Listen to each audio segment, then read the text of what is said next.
In recreating ancient Egypt, Assassin's Creed Origins doesn't just give players a city or three to explore with some countryside in between. It's building an entire seamless country you can travel freely across. This is the biggest world ever created for an Assassin's Creed game, and it's packed with dynamic things to discover and pursue. You know, when we started by saying let's do ancient Egypt, it was going to be a country. Ancient Egypt meant many things for us. It meant, yes, cities, but also all the wilderness areas, and we wanted to show the diversity of this wilderness and something that people, as they play the game and get into hours and hours of it, they're constantly seeing new stuff from the world, from the environment. The team began with a world around the size of Assassin's Creed 4 Black Flags, with one important difference: it's all land. Well, it's mostly land. No matter where you are, there's a density to the landscape that creates a feeling that there's always some area you haven't explored, something you haven't uncovered.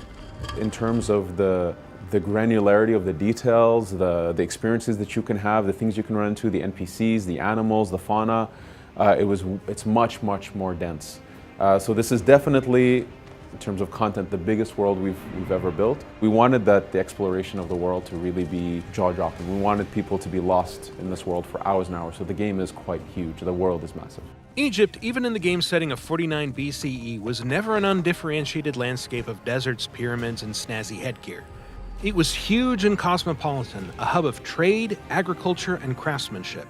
From Alexandria to Memphis, Egypt was a place of geographical contrast and cultural diversity, and recreating the entire country as a single open world is one of Assassin's Creed Origins' greatest achievements. So if you go into Alexandria, it's a very Greek city, a very big and broad streets. And then you go into Memphis, it's very crowded. And all of this is based on the historical research that we do. So we learned, for instance, that the Memphis is very close to the Nile, and that the course of the Nile changed with centuries, and that it affected how the city was built. And so in return, that affects the way that we create that city, and that is what players will experience.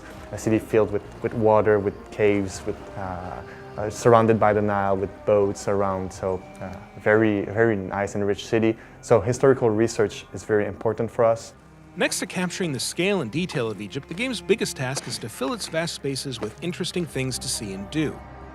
The Egypt of Assassin's Creed Origins is a dynamic place, one where you'll always be able to find wildlife to hunt, a secret to uncover, a bandit gang to raid, or a quest to pursue. In fact, you'll need to discover the game's quests on your own, and there are multiple ways to do it. A vital contact might direct you to someone who wants you to check on a friend in danger, for example, or you might just stumble onto that friend while exploring and get pulled into a new adventure. You can even leave a quest at any time, pursue other tasks, and then pick up again from where you left off. There's tombs and temples to explore, there's puzzles in the world, left by the ancient people. There's a lot of really cool activities to do in the world. There's a huge density there.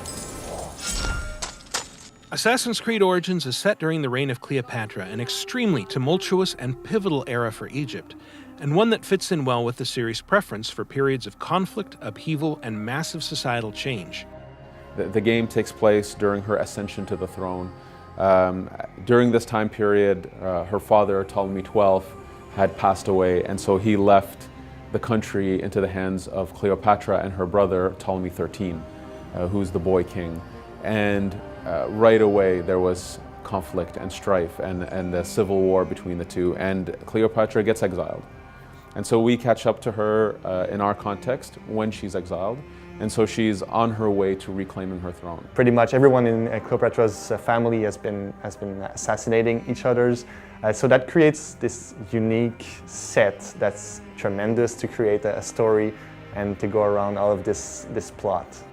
Ptolemy XIII appears to have the full support of a masked secret society calling itself the Order of the Ancients, and since history tells us the Boy King's power grab was orchestrated mostly by his advisors, it's likely the masked men are behind the civil war itself.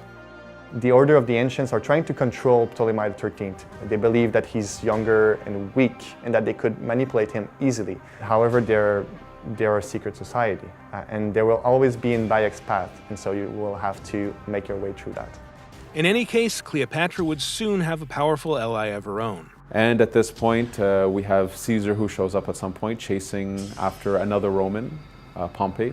Pompey came to Egypt in order to be protected, thinking that they had an alliance.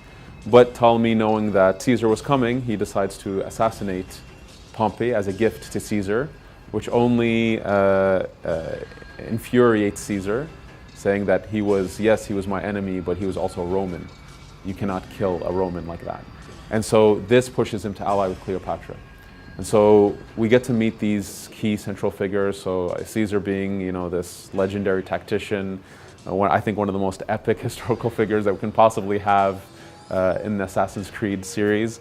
We wanted our players to experience it sort of as if, for Bayek, these are also at some point gods. Cleopatra, Ptolemy, they're considered to be gods in this world. And as he meets them and he's almost, in awe of who they are, as soon as he meets them and he realizes these are human beings with their own flaws and weaknesses and strengths, and he connects with some, doesn't connect with others. And we want it to be a reflection of how, hopefully our players can also envision these kind of people. Have them boiled to death inside a bronze bull. Goddess, no. They were coerced. Bayek's quest isn't just about exploring ancient Egypt or defying the Ptolemies, or even fighting the masked agents of the Order of the Ancients. It's about finding a new place in a world whose changing traditions have made him obsolete, and it's a quest that will lead, eventually, to the founding of what we now know as the Assassin Brotherhood. From the start, we know that assassins are fictive characters, so it's all right. We acknowledge that this is not a documentary, even if we're based off history, even if history is our playground and we like to play with it. So Bayek, within that environment, even though he's fictive and he interacts with real people, we tried to make it believable. That really roots him into the realm of Egypt. Assassin's Creed Origins is coming October 27th for Xbox One, PlayStation 4, and PC. To find out more, check out the other videos on this channel and visit us at ubiblog.